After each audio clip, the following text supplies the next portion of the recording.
going on and what the very latest on the investigation is. Still no sign of Garuli. Uma, back to you. All right, Mike, stand by for just a moment because we are going to bring a survival expert because we are talking about survival stories. It's the second one making headlines this year. You may recall that Eric Rudolph has been allegedly living in the woods of North Carolina. What you may not know, it takes special skills to be able to do this, and our next guest knows that all too well. He's Tom Brown, survivalist and wilderness expert, and author of the book, The Field Guide to Natural Observation and Tracking. Welcome. Nice to have you here. I know you teach this to students on how to survive in the wilderness. We have just a few seconds before we have to go to break, but let me ask you right now, what do you think of the strategy that the authorities are playing right now, backing off, hoping that he's going to surface if they pull away for a while? That's a smart thing to do. Give him some breathing room.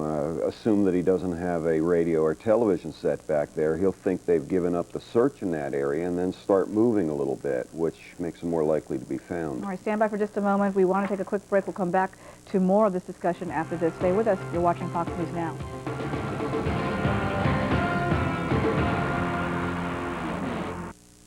Talking about that death row inmate who escaped from a Texas prison now for almost a week. He continues to elude the authorities. And joining us once again from Riverside, Texas, we have Fox News correspondent Mike Emanuel.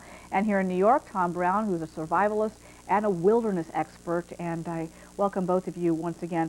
Tom, let's talk for a moment about what it takes to survive in a situation like this. So you've got this guy out there in Texas where it can still be hot at this time of year, someone who we don't know whether or not he was assisted by somebody else on the outside to try to help him escape. Number one concern for this guy, shelter. Shelter is number one because you don't want to be exposed for very long to the elements, either extreme cold or extreme heat. It actually also dehydrates you. The second concern is water, then fire, and then food. Where if he's still there and he's got no assistant, where he's going to probably make a mistake is water. He's going to get into some bad water, which is going to sicken him horribly. And he's either going to succumb and die of the illness or have to wander out of the woods and seek help. Now, Mike, authorities are prepared to bring this guy in dead or alive. They're just going out there hoping that this new strategy is going to work and hope that he makes a mistake, as Tom's pointing out. Yeah, they're playing the waiting game. They say if it takes months, they're willing to wait months. But right now, they're hopeful that he's still pinned in this area with police searching the area for so long. And they're hoping that he will get tired, hungry, thirsty, and then make a bad move, and they'll be able to nab him. Now, Tom, we talked about the fact during the break that someone, if they're going to plan an escape like this, should be well prepared, obviously. Exactly. Obviously, at this particular prison facility, no one has escaped from this facility since the 1930s, since Bonnie and Clyde, a maximum security prison. You think this guy may have read up on some materials and said, you know, before I do this, I'm going to know what's out there? He could have. That's what I'd be checking on is most prisons have libraries. Did he check out a survival book? One of my books, for instance, did he check out one of those? He could survive indefinitely if he just, like, for instance, my books are designed to learn from just reading them. And if armed with that, he could stay out a long time. When you say you could stay out there for a long time, what does it take? What do you have to prepare yourself for, and how do you know that you're making the right moves? Because at any time, anything could happen. I make a guarantee in my basic class. I tell my students at the end of this week, you'll be able to survive any place with nothing. You'll be more aware than you have been your entire life, and you'll be able to track a mouse across a gravel driveway. And I've never let a student down, and I've been at this for 20 years. So anybody can be taught. It's very simple to survive, especially that area of Texas. Why? Certainly it dries out. Food's plentiful. Water is easy to obtain, either by digging down or going to sprongs or various plant sources. Wildlife is plentiful. There's a lot of wild edible medicinal plants, and shelter's easy. All he's got to worry about, essentially, is being seen. And that escape and evasion, that's even easier still. Mike, we've got a couple of seconds. You want some final thoughts here? Yeah, Uma, also the weather's got to be working in his favor. It's been in the 70s. I'm standing out here in shirt sleeves on December 2nd, and there was a great deal of fog this morning hampering the search efforts, and so perhaps that may be working in his favor as well. And that is something to think about, too, because normally most people think, you know, we're in December, it's going to get cold, but not in Texas. Right, exactly.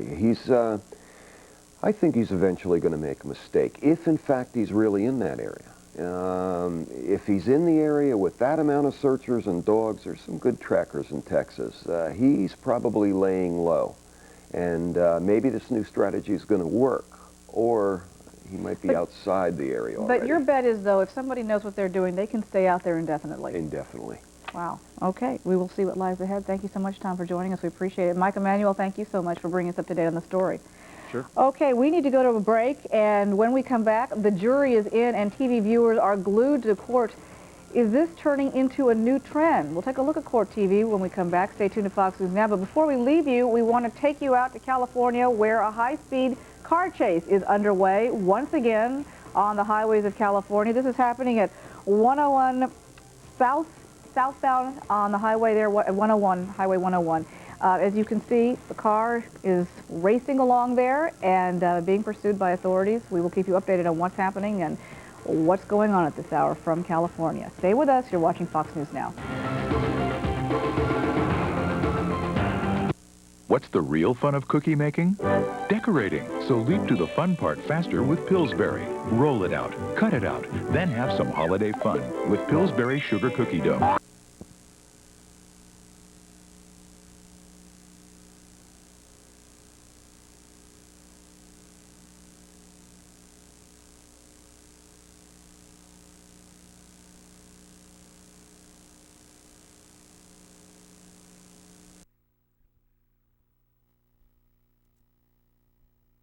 Not to be true. Ramirez on the FBI's 10 most wanted list. That as of Monday. He is wanted in connection with 8 different homicides in 3 different states. He is officially charged with 2 of them. Sightings range from Ohio to Wyoming, and police agencies around the country are having a difficult time just keeping up with all of these sightings of Ramirez based on all the media accounts. Down in Texas, they are actively searching trains. The FBI offices down there launching Operation Stop Train, stopping and searching freight trains looking for Ramirez. So far, no luck. And that's a huge job. We want to give you an idea of how difficult that is using this railroad sighting here in Rockford, Illinois. Let's take a look at what typically you will find around a railroad line or a series of rail lines like this. These properties are not boxed in. These are properties that are literally out in the wide open. You take a look at what's off to our north right here. You see shrub growth, about 3 feet of it, and this is pretty typical for freight rail lines. There's a lot of hiding places out there. There are culverts, there are trees, there are shrubs, there's a whole lot of stuff. And then we talk about the trains themselves. You can hide on, above, or under these trains. So imagine how many police personnel it would take to cordon off an area to search a train that's 1 mile or 1 mile plus long. Imagine how many helicopters, imagine how many search dogs, imagine how many armed officers they would need to search a single train. Now you have a better idea of how difficult this search is going to take. Even with good information, the most well-equipped law enforcement agency right up to state level would have a difficult time mustering up just enough manpower to be able to effectively search and make sure that someone didn't get off of a train that they were looking for. Now multiply that by 100,000 or several 100,000 miles of railroad track all around the country, and you've got an idea of how difficult this search is. If Ramirez is, as the FBI says, a drifter who keeps away from authorities by hopping freight cars here and there, these are places that are wide open, easily accessed, a lot of hiding places, and there are literally millions of places for him to hide.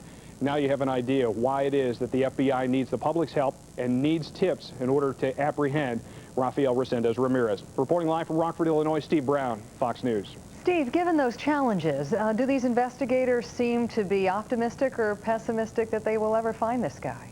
They have a great track record for the FBI's 10 most wanted list. Of all of the people that have been listed on there, we found out yesterday that the FBI has captured 94% of the people that were ever listed. They were either located, found to be deceased, or captured and arrested. So they have a 94% success record for people on the 10 most wanted list. Because of that publicity, they get lots of help from the public. And Steve, very quickly in closing, how concerned are they that Ramirez may change his method? Well, that's got to be a concern. If Ramirez is monitoring any media accounts, it is pretty widely known that he is expected to strike somewhere along a rail line in close proximity, that people should be aware of him. They have an idea of what it is that he looks like. So if he's keeping any track of any kind of media accounts, even taking a look at a newspaper, glancing at a newspaper on a regular basis, he may be trying to cover his tracks by either changing his appearance or changing his patterns in order to evade capture. All right, Steve Brown, thanks so much for that update. And coming up, what does it take to catch a killer like Ramirez, especially one that is constantly on the move? We'll be talking to a master tracker when we come back. You're watching Fox News Now.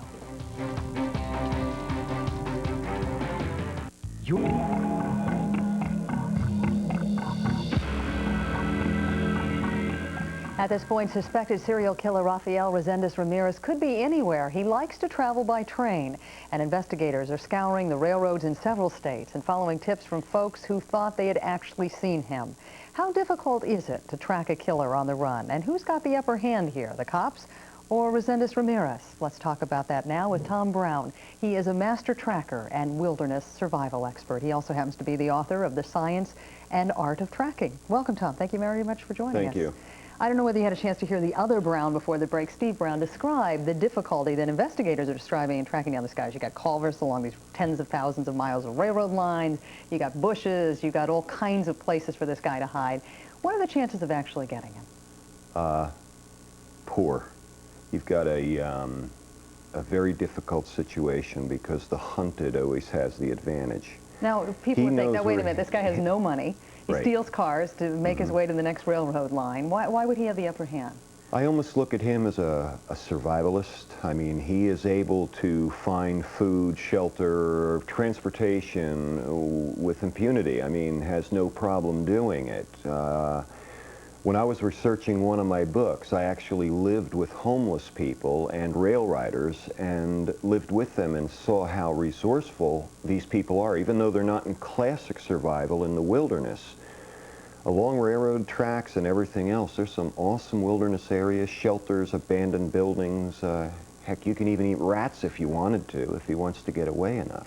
There seems to be a specific pattern to his killings when you look at his trail through these various states. When you study the profiles of these serial killers, can you come to the conclusion that these murders are calculated? I think it's a crime of opportunity where he is concerned. In other words, it might have a little calculation involved, but that man, just from the brutality of the killings, tells me he's carrying a lot of rage, far greater than anger. There's a rage in there. And I think it's a crime of opportunity, but from what I hear of the murders, it's heinous. There's a lot more to it than just murder someone, take their possessions, and go. There's almost a butchering that occurs. And the investigators also describe a high degree of arrogance, because he seems to have made no attempt to hide his fingerprints on these crime scenes. What is that all about? He's right at home. I mean, he has been evading for a long time, riding these rails, stealing cars, and spent very little time getting caught. Lord knows what kind of crimes he's committed that he isn't even accused of, but he feels fairly confident in his actions. But what they're going to get him on is routine. You see, if he breaks his routine, then he becomes a very difficult target. He's a lone man, no friends, easily able to live any place. But if he stays with his routine, they'll catch him eventually. If he is as smart as he is, to be as resourceful as you have just described, is he smart enough to pick up the newspapers and see that he's on the FBI 10 Most Wanted list, or is he a guy that wouldn't even be inclined to do that? You realize around these rail yards there's got to be, you know, displays of newspapers and little shops and stuff like that. I've seen it on the front pages of a lot of papers. Sure. Of course, if you see your face on a paper, you know, you're going to take notice of it. Whether he's purposely going to look for it, I don't think so. I think he's going to stay away from populated areas and stuff like that. Investigators not only fear what you're describing, which is that this guy changes his pattern, his method right now, but they also fear that he may find his way back to Mexico. Yeah. And if that happens, the chances of ever getting him are what? Exactly. If he goes back to Mexico, he's quite easy to get away. Now, what keeps a serial killer like this primed to keep on killing? I don't know if he's actually a classic serial killer who gets some kind of psychological power out of the killing. I think more of it's he's trying to kill the evidence, even though there's a maliciousness there and there's quite a bit of damage done to the bodies. I don't think he fits the classic serial killer pattern, other than he's killed a lot of people. In that, for stealing food, for stealing money, that is the overall riding reason. I don't think it's a deeply ingrained psychological disorder like a Bundy type or whatever. All right, Tom, your input has been very helpful this afternoon. Thank you. Thank you very much for dropping by. By the way, I like the logo on your T-shirt. Tracker. you. Little paw prints there. Coming up next, murder by reason of sleepwalking. That is one man's defense for brutally killing his wife. Closing arguments are underway in that trial. More when we come back.